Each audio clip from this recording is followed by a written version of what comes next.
Welcome. Today's topic is beware of the man who has a temper. And the reason why I chose this one is a lot of women I see in the process relationship, early on, it starts off well. Rarely they see someone that initially has a bad outing or screams or hollers. Things go well. And then they base it off that. Because it went well, because he was really kind and gracious, then that's who he really is. I've seen that good side. And then something comes along, be it with a waitress or with her or someone else. He overreacts, and that will be aggressive anger, or he gets really mad and doesn't talk for days, passive aggressive. Because the distinction we want to make is there's nothing wrong with anger. I mean, anger is normal, it's healthy. Anger is a reaction to someone hurting us. If a man gets angry, that means you got close enough that he cares. A temper is what you do with anger. So a temper is bad.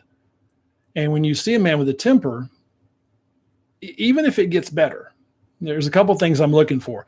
One is, does he have some ownership for it? So he's got a temper. Does he realize that? Is he working on it? Is he doing something about it? Or does he always blame things, circumstances, people, you?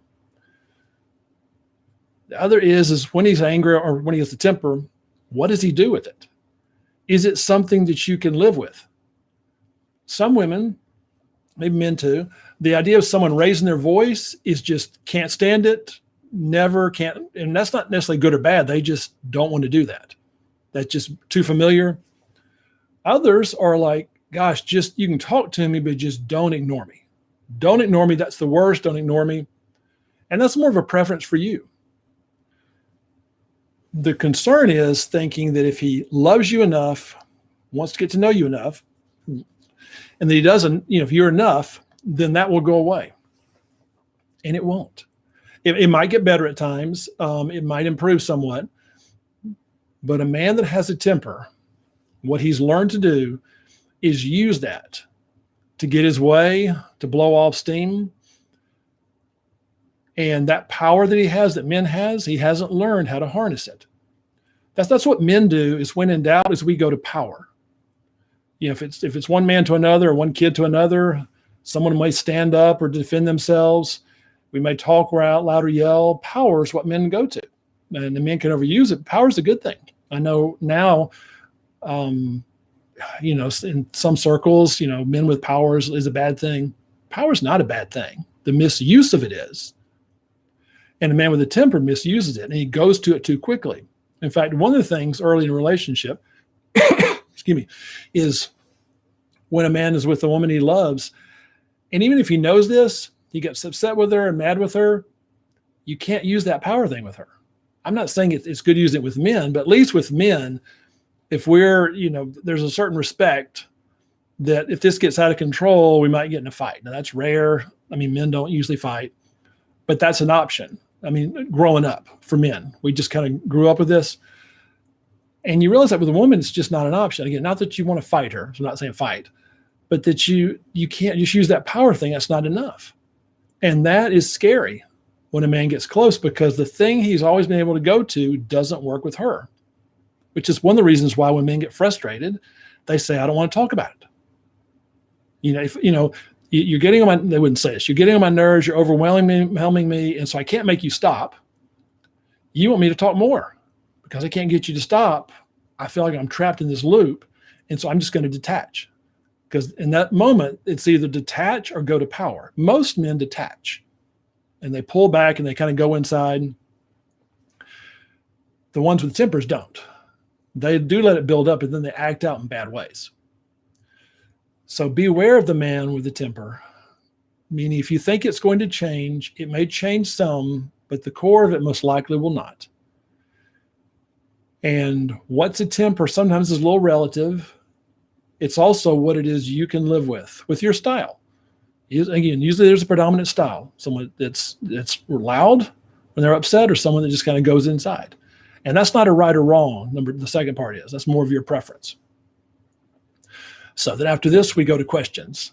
And since this is YouTube, what helps us is if you like this, click the like button so we know. And we'll just go through the likes, and this helps us to make more content that you like versus me sort of like guessing.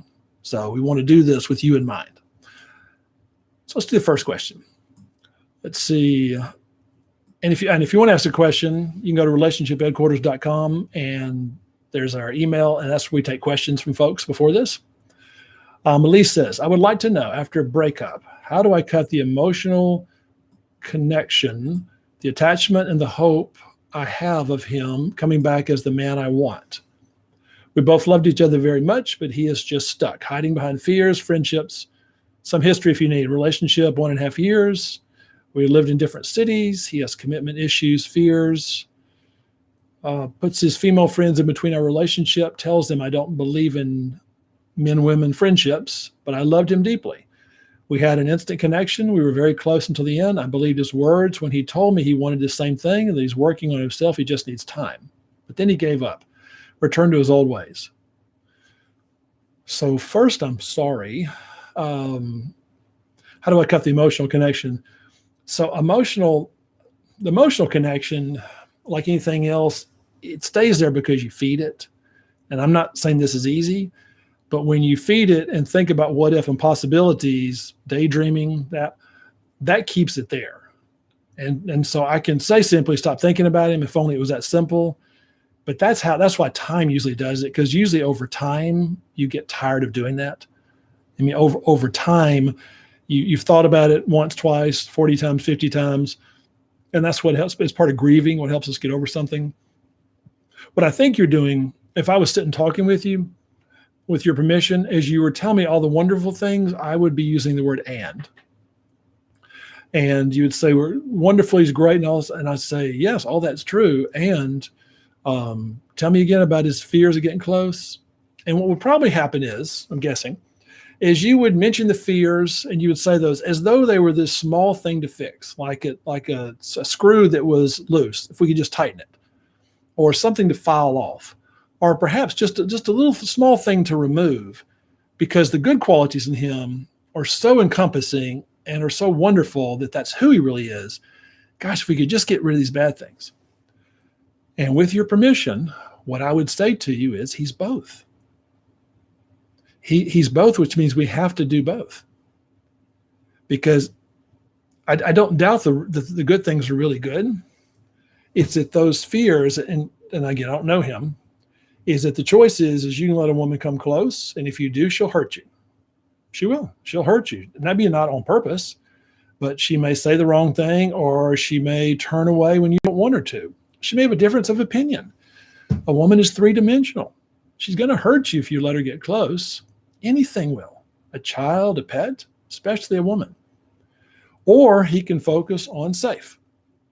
Safe is, at least what you're describing, the stuff he says, I keep it where there's friendships in place, stuff in place, work in place, which means I only let you get so close. I really do want this relationship. I really want this connection. I don't think that's a lie.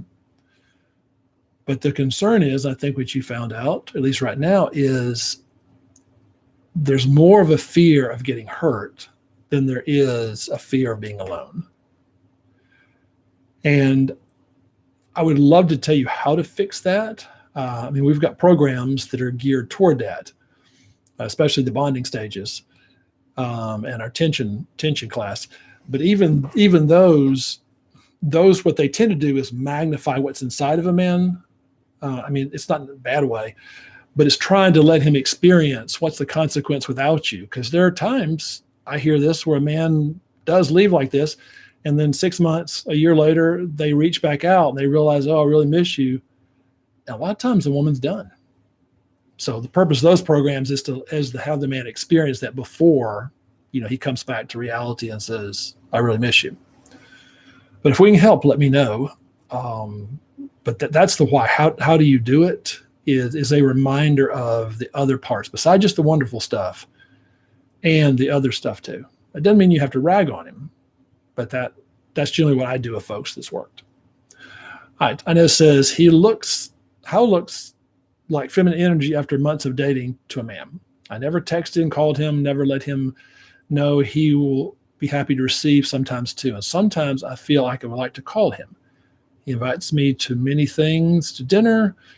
This time I asked him politely if he wanted to bring something and say, I bring some fruit. Today he asked if I can bring the wine. He tastes that. I agree, but it doesn't make me feel special. What would you do in this case? Is it okay to bring a bottle of wine? I have fear to fall in my masculine little by little. With time, the woman can do little things with text. Thank you, Bob. I'm so grateful for your responses. You're welcome. So feminine energy is, it's more about, of course, feeling soft, and it's not like either or. It's not like women just need to be always feminine and they can never be masculine, because all of us have parts of both. All of us have estrogen and testosterone. It's just men have a lot more testosterone. Women have a lot more estrogen. And with that in mind, men have feelings too. Women just utilize their feelings more. So falling back in your masculine, I think what you mean is falling back and being stuck in masculine. And the clients I've had over the years, professionals, very nice. I mean, I've had wonderful clients my whole career. And it wasn't for lack of trying. And they don't make it a point to, I'm just going to be masculine all the time. I mean, no one talks like that. But what they've learned is thinking is safer. Nothing wrong with thinking. It's just thinking makes it hard to connect with the man. Not that he can't appreciate and admire you. It's that he can get that at work. And it doesn't mean a woman dumbs herself down. The emotions part is about adding something to it. And most of the time, when I talk with women, feel things. They have impressions. What I want women to do is just don't hold back. I don't need you to make stuff up or pretend you like something that you don't. So when he asks you to do stuff, I mean, that very well may be that he just feels comfortable. Really, if you're looking for a ratio, it's probably close to the fact of, are you giving more than he is? So if he asks you to bring the wine and rub his shoulders when you come over and then rub his feet and then listen to him while he talks to you for 4 hours, I mean, if you're doing all the giving, I'd be much more concerned with that. But if he's giving more than you are, I mean, in general, then I don't know that that's, I mean, I wouldn't be that concerned. How do you feel special? Remember, with men, the biggest thing is your response when he does something that you like. When you respond, that's what he picks up on, or your lack of response. That's why I'm not a big fan of thank you. Thank you's fine. I'm not saying it's bad, as much as when he does something you really like and you say thank you. It's not the same thing, but imagine patting him on the head. I mean, I know you wouldn't do it, but just imagine patting him on the head. I don't really know as a man or any man that would like that. They might look at you funny, and because it's condescending, whether you mean it or not. So thank you's not condescending. It's nice and pleasant. It just doesn't have much kick to it. It's not the prize he's after. So if you're not feeling special, the place I would look is, how are you rewarding him for the things you like? And you can just tell him. I get that people said, just tell him. You can tell him there's no fun in that. It's not wrong. It's just not fun. But if you reward him for what he does that you like, what men think is, oh, that worked. I should do more of that. So try that out and see what happens. Anonymous says, how do you, so Missy's doing this. Missy, I don't know what SUSS means. So if you can maybe ask her, I don't know, how do you suss out men with tempers? Oh, how do you weed out men with tempers sooner? So it's not, because no one's going to tell you I've got a temper. It's more of, once you see it, then make it a point to make a note of it. That's why I ask people, I say, a relationship really doesn't begin until the first argument. And that's why, for years, the joke was always therapists wanted the couples to fight more. Well, it doesn't mean they wanted them to fight more as much as not to avoid conflict. And it doesn't mean let's pick a fight as much as, if something bothers you, let's bring it up and say it and see how he reacts. What I find is not so much that women aren't good at sorting out. I mean, I can't tell. I do this for a living, but I can't necessarily tell who's got a temper or not until I'm with them enough times. Now, you can't do this, but I play golf. I can play a round of golf with someone. I can tell you if they've got a temper. In that round of golf, someone is going to hit a bad shot, or 2 or 20 or a lot of them. I'll learn a lot about someone, but I don't know that you want to go dragging every man to the golf course. So there's very few things, unless it's a sport, something that's really active, that you're going to get to do to find out. Usually it's more if you'll think in terms of pacing a man And don't give a man your heart until you see what he does when he's angry, which means you have to slow down. I know no one wants to slow down, but the slowing down is so that you get to see that part of him too. I'm not trying to take fun away. I'm trying to see if he's a safe person to give your heart to. And again, safe for you. He may be a safe person. It's just the way he deals with anger may not work for you. So it doesn't necessarily mean it even has a temper. And some of this obvious stuff is just listening. How does he treat others? What does he do with a waitress or waiter when they give bad service? Please don't become a detective. That's really overrated to try to look into stuff. Is this what it means? I wouldn't do that. But do think in terms of making a point not to ignore what you see. You don't necessarily have to interpret it like I know what this is going to mean. If he does this 20 years from now, it's going to mean that. That's overrated. It's that really inaccurate. But just don't ignore things. Ignoring things, I find, get women in much more trouble than lack of guessing correctly. I have a good question. Amy says, why would a man continually for several months suggest you and him do a second date, but never follow through? So before it go any longer, that's weird. The conversation even goes so far as picking possible dates and talking about what dates would entail. At first, I thought emotionally just unavailable sort of sounds like a good idea, but not ready to actually make the second date happen. I have leaned way back and stopped bringing up the idea of doing something together. Thoughts? Advice on how to handle this? So I'm with you, Amy. That's odd. And what I mean by that is, we can do the general stuff. Is he afraid of commitment? We can do the kind of broad things. Sure, I guess. What he's doing, I actually don't have any idea.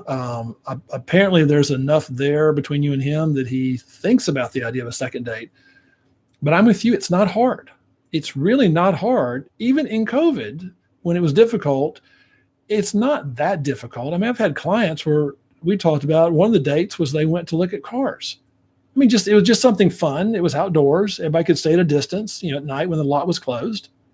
It's creative, and I'm not saying it's the most romantic thing, but she thought it was fun. In other words, what I mean by that is men find a way when they want something. Men have no trouble. Men get in trouble because they take shortcuts. They want something so bad. So if he's doing details, so I don't know anything about him. I'm just getting a piece of this. If he's just doing details with dates, once he starts, let me say it this way. Once you're on the phone or if you're texting, I would start stretching those out. I wouldn't be rewarding him for what I call fishing. And fishing is where men just kind of throw stuff out and see what sticks. And, it's like a hook, see if they can hook you in. If he's doing that, I'd keep the conversations brief because I want him to feel that you're a little bored with him. Because the way he's acting, again, I don't know all the details. That might be what he deserves. And this is nothing against him. I'm not saying he's a bad, terrible person. I'm just saying that may not be what he likes. Or I'm sorry, that may be what he needs. It may be not necessarily what you've been giving him. So I would do that. You say pull back.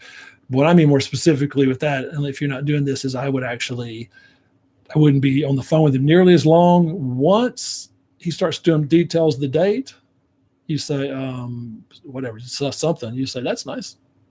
What do you think about this? Actually, I don't know. So don't engage with him. Don't do any helping with it. Because in fairness to you, what's the offer? I got no idea what the offer is. No idea. Because it's not being made. So I would do that, but I'm with you. I'm not sure what his holdup is. That's why I love the idea of may the best man win. I can go like with that. Anonymous says, I often meet married couples who tell me they were friends for some time before they started dating or became romantic. This doesn't seem to fit the bonding stages, at least as far as I understand them. What do you think is going on in these cases, or what are the elements that need to be in place if this happens?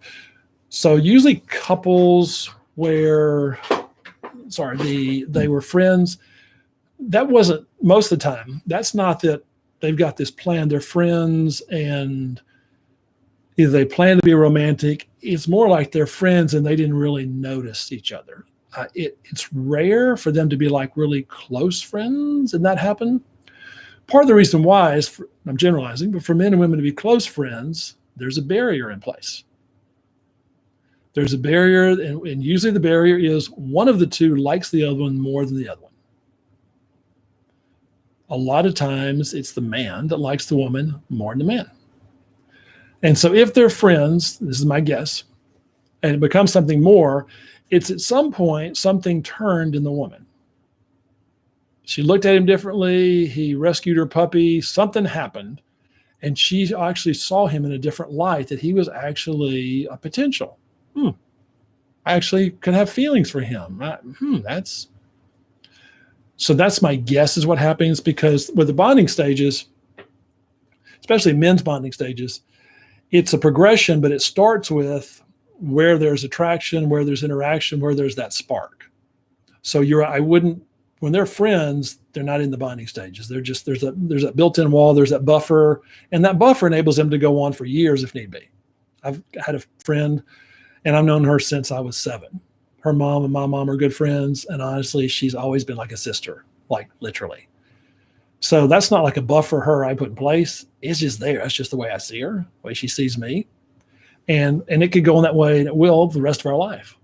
I mean, I don't see her as much now, but those are type things where as long as the buffer's in place, the bonding states really haven't started. But usually that's the one I would look for. If someone has less interest, most of the time, if there's a friendship, it's the woman. Good question. Anonymous says, I've done a total 180 and my guys told me that I've changed. He started being consistent with calling and even volunteering to accompany me on a trip to ensure my safety. It feels really good. I feel like layers are being peeled off and I'm becoming the woman that God has created me to be. Then my guy pulled away and I'm matching his energy. The last time we spoke on 323, we had a wonderful conversation where I also shared with warmth that I feel a little anxious when I don't hear from him for 3 or 4 days.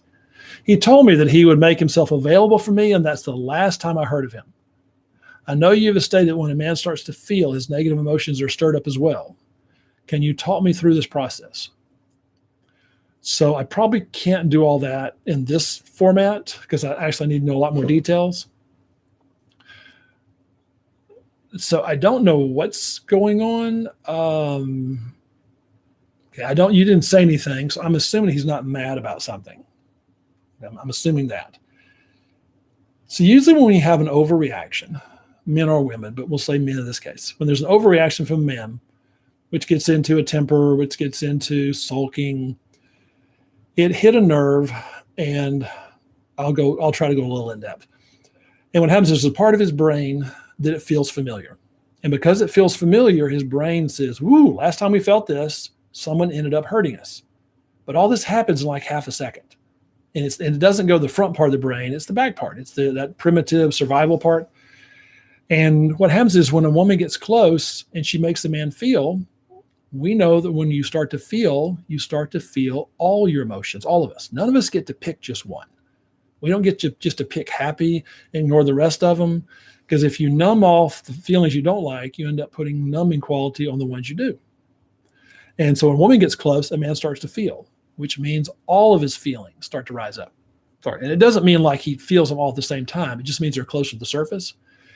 And so I don't know that you're going to find that there's a thing you did that caused this. Like I was really ugly to him on Thursday and he hasn't spoken to me. I don't think you're going to find that.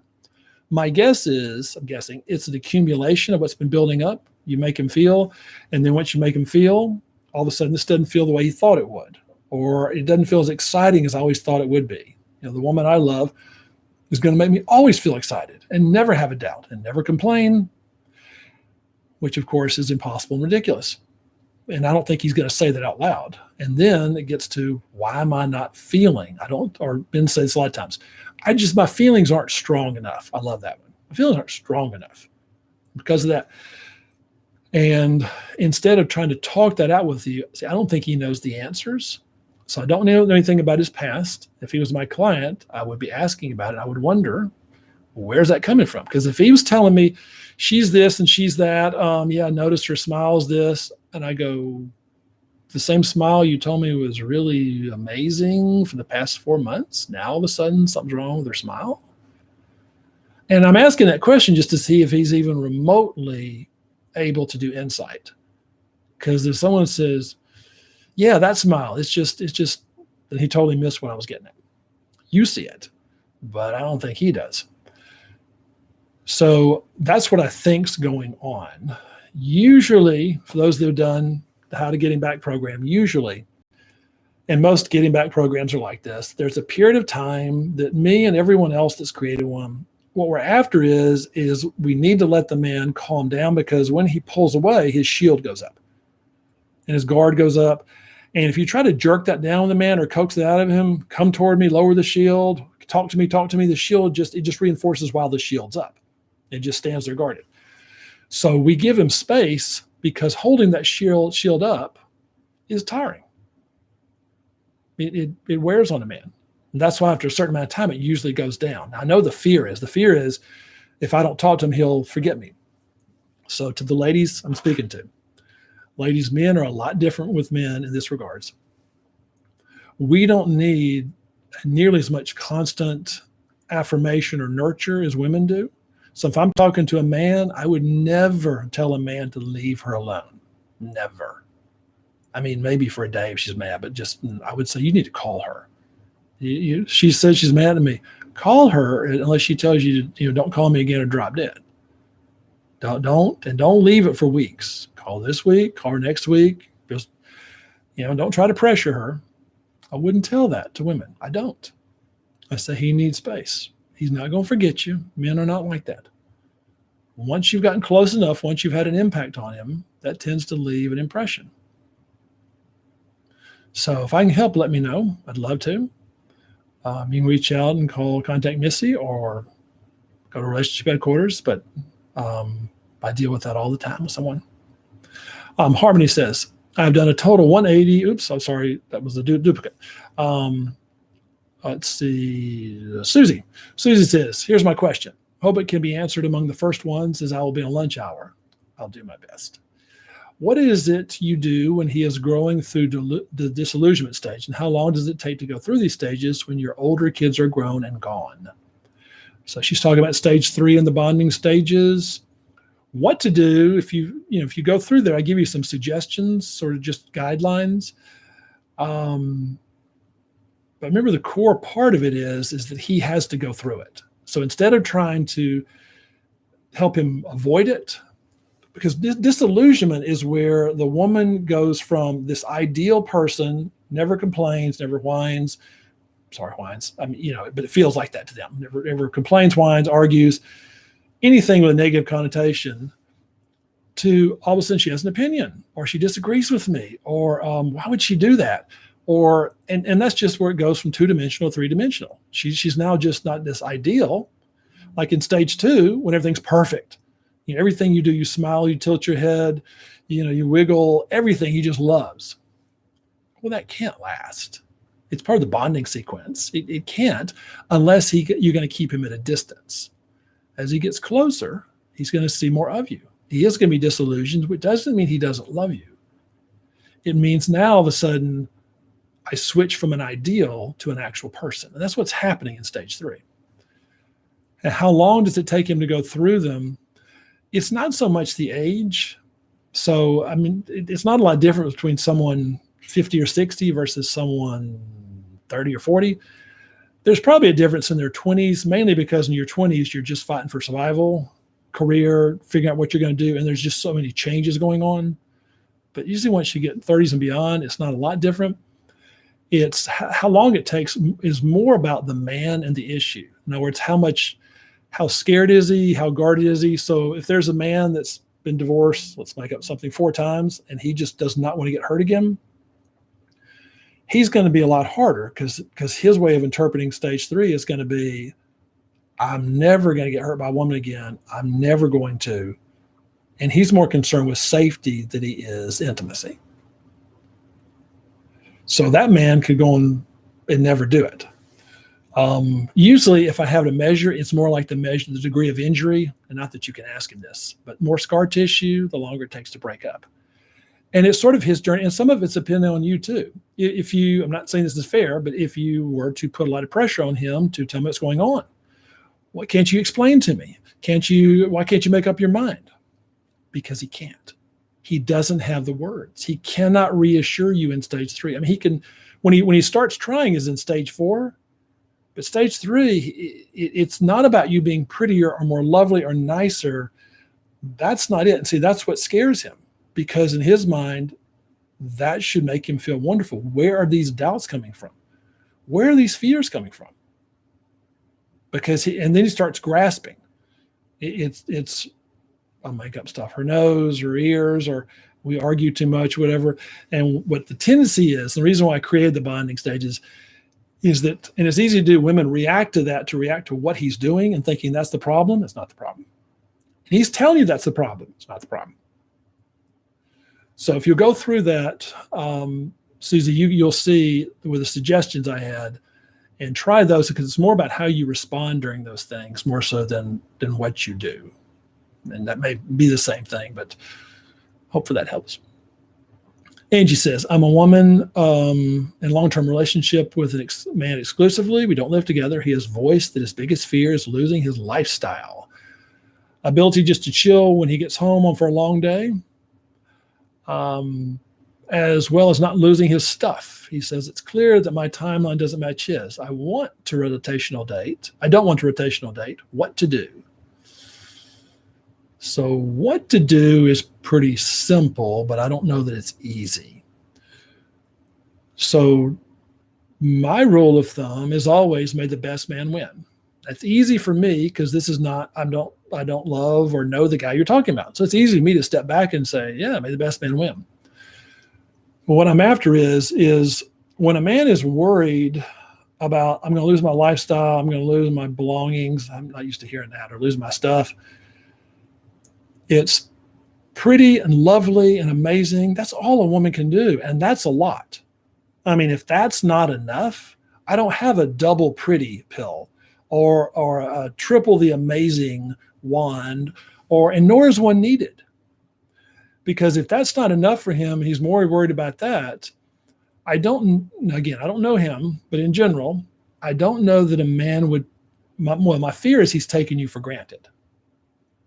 That he can say that, which means, I don't know that our timelines match. That's fair. They don't have to match. But if I could talk you into may the best man win, I'm not trying to take your fun away. I'm trying to get him to get up off his rear end before someone else snatches you up. But you don't say that. I mean, if you say that, that's just a power struggle. What I try to get folks to do is, a man's doing that, you say, I understand. And if it keeps going on, you say, well, depending on what your goal is, but for most of my clients, it's getting married. It's, I've dated and I'm really good at dating. I don't know that I need any more practice dating. I'm ready to get married. My wish was that it could be with you. And that's okay if this isn't your timeline. But I'm going to start going out with other men because I'm ready to get married. And see, it doesn't matter what he says after that, because you'll get some version of, what, married tomorrow? Fine, we'll just get engaged. I mean, something crummy like that. Or it's not a debate to get into as much as you stick with what he said. No, seriously, I heard you. I mean, I get it. You're apprehensive. And I don't even take it personal. I mean, if you can say this, I take it personal. You're just not sure. Because it's one thing when you have someone in the palm of your hand, but when you feel it slipping away, that's a different level of prioritizing. And I would wonder what he would do if you're willing to do that. Because no one really wants to rotational date. No one wants to play the field. It's not designed to be fun. What rotational dating does is it creates a feeding frenzy. I've had enough clients that have been willing to try this. And once they get to that point, which what men like to do, let's date exclusively while I make up my mind. And I think that's crummy for women. That's so crummy. And they don't say it that way. They say let's be exclusive. But what is involved is, while I'm deciding if we're going to be together, and they want to even love more, and then let's sleep together, see if we're sexually compatible. Only a man could come up with that logic. So I'm sorry if that offends somebody, but that's ridiculous. Women do not audition. I beg you, do not audition. So that's the whole purpose of rotational dating, is so that you don't audition, he does. It's not meant to be weird. It's not meant to be ugly, but it is meant to to make up your mind quicker before someone else comes in and decides I'm the one. All right, thanks for the question. Anonymous says, many of my friends and I have gained a few pounds, 10, 15 pounds due to COVID.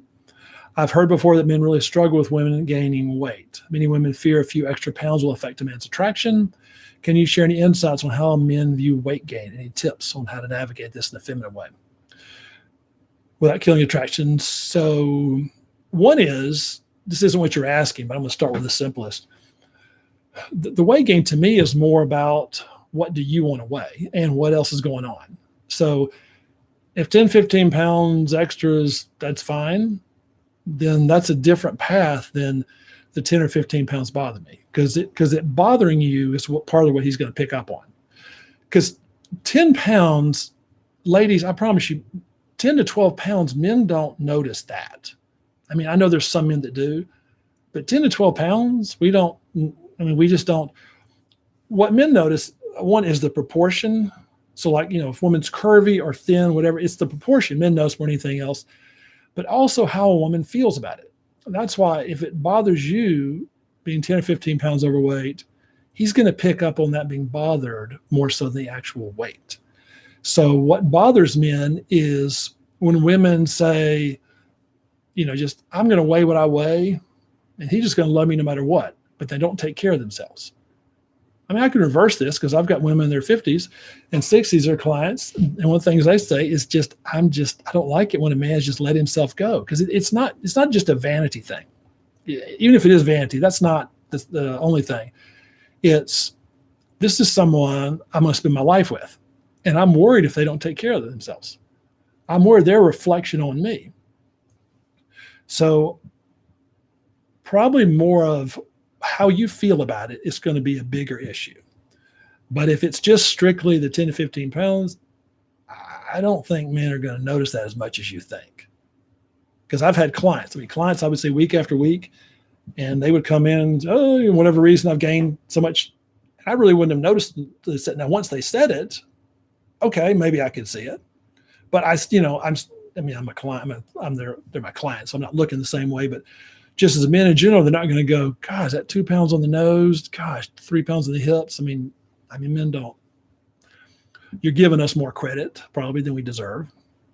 So hopefully that helps. Mary says, I met a guy 3.5 years ago. We live separately, and neither of us can host for logistic reasons that are valid. We have hung out in a variety of settings since we met. Some might call us friends with benefits. I know neither of us is in the position to overpromise right now. But how do I get him to commit to me being the woman who holds his heart? I'm 33, he's 40, both single, both having been left for other people in the past, but people we thought we were going to marry. Okay, so two folks that have been hurt. Okay, our relationship right now is texting, hanging out for up to 5 hours during sex, ranging from twice a month to every few months. So the short answer, Mary, is it's tough, because even though I'm more inclined to agree with you, really what you're asking is how do I change the rules? Because remember with sex tends to cement a relationship where it's at. I'm not saying it's like steel that it just permanently. But you notice this, again, I use this a lot. Sex on the first date is going to mean a lot different to you and him than sex the night you get married. I mean, those are two ends. And even though it's the same act, the level of investment is what has the impact on how a man views you. And I'm not saying sex is everything and sex is not the only reason to get married. I'm not saying that. But you're talking about you want more, and this is not fussing. This is just sort of brainstorming with you. But what you've said to him is that he can have what he wants in a casual way. And I would agree with you. I would agree with we need to change the rules. I mean, if we were talking and you let me, I would suggest that. So is he going to like this? No. Is there a way to gradually ease him into this? We could say it a lot of different easy ways. But we're not going to trick him. There is no way to, let me say him and ask the right questions to get him making things like it's his idea. That doesn't exist with this. Because at some point, In the same way, I'm not saying this, but the same way with children, if you're disciplining them or you want to tell them something, once they realize something is required of them, they get it. It doesn't matter how nice you are, give them a cookie, frame it. There's going to come a point where they realize you're actually expecting something from them. And he is too. So before, getting him to commit, he's afraid to commit. And my concern is in his heart, there's a part of him that says, I don't want to. Because commitment means someone can hurt me. So this is probably something for you and I do one-on-one, if you're open to it, because this is going to be a process. It's, and I need to find out what you're willing to let go of, what you're willing to risk with what you have already. I mean, if stuff stays the same, it happens. I'm not saying it doesn't happen. It's just rare where a man goes with whatever you want to call it, friends with benefits, to I want to marry you. It's rare. And you spend a lot of time together. So obviously there's something there. I mean, in addition to having sex, I guess probably the short answer is going to be is how much you're willing to push it. Okay. Let's do one more. Anonymous says, I'm sitting here with my man having a beer at the brewery, waiting on our table across the way, a taco place, and we're just talking, and I share with him some vulnerability and how I'm feeling scared about this summer with his daughter coming to visit. And he gets vulnerable and he shares he's scared too. We are scared about different topics, but under the same umbrella. Then I say, I'm scared of your ex micromanaging us to death and blowing up your phone arguing. He agrees and reassures me that he will not let this happen. Then I say, babe, she is just so controlling. He says, honey, that's 90% of women. Whoa, now that's real talk. So I reply, well, am I in that 90%? He replies, no, babe, that's why I'm with you. Another wow moment for me because I see where I need growth in this area, and I'm realizing that control comes in many different forms. I also can't help to think he feels some obligation to say this to me because we're in a relationship together. But wow, men think and talk about this, and say most women are controlling 90% of the time. Mind blowing. My truth for the day noted. Let me know what you think about this dialogue. So, I probably picked up something different, which is, let's go through what you did. You say something vulnerable and he shares he's scared too. Okay. And then you say, I'm scared of your ex micromanaging us to death and blowing up your phone. So let me tell you how a man hears that. You said, I'm scared of your ex micromanaging us to death and blowing up your phone. What a man hears is, I'm scared you're not going to be man enough to manage your ex. Just think about that for a second. That's what he heard. And to his credit, he actually didn't get defensive with it. He says he agrees and he assures me. That's why he says that he will not let this happen. That's why he said he won't let it happen, because he heard it the way I just described. You're telling me I'm going to let this happen. He says, I'm not going to let it happen. Then, okay, you say, babe, she is just so controlling. So what he's going to hear with that is not he's going to handle it. It's, I need to remind you that she's so controlling. See, I'm not saying this was your intent. I've got a good idea of what he's going to hear. So controlling. And now at this point, he's in his mind, he's answered your question and you ask it in a different way. So he has to come up with something witty. Honey, that's just 9% of women. It's not so much that that's the deepest truth as much as whether he said or not, he's feeling a little defensive, but he didn't do it in an ugly way, to his credit. And what he means is, as far as men thinking women are controlling, is that when they want something, and this is in general, it's not 90%. Okay? It's just 90% of men have had this experience. There's a difference. Is I want something, and I'm going to explain to you what I want. And the problem is, why you don't agree with me is you don't understand. So I just need to make you understand. Because if you understood, you would agree with me. In his mind, I understand. I just don't want, no, you don't understand. Let me explain it again. I just want to talk this out. That's what he hears. I want to talk this out. But what he sees is you're talking, and if you don't agree with him, you get upset. I'm not saying you, but at least every man's had that experience. And that's what they mean by controlling. It means you ask me a question, but it's really not a question. It sounds like a question. Does this dress make my butt look fat? It's not a question. There's only one acceptable answer. It's not really a question. That's a silly example, but you see my point. So it's more the ability of, is a woman able to incorporate what a man's saying into her dialogue? Same for men. This goes both ways. Or is she stuck on having to get her point across? And so with this is what he's wanting you to hear is, I hear your concern. I'll take care of it. I'll take care of it. And that's a pride thing. That's an honor thing. That's in one way, he's trying to be your hero. And that's why if you keep pointing stuff out, I don't think you meant this. It will come across like you don't trust him. All right. That is all for today. Thank you very much. Again, if you like this, click the like button down low so we know to make more of these. And we will see you next time. Take care.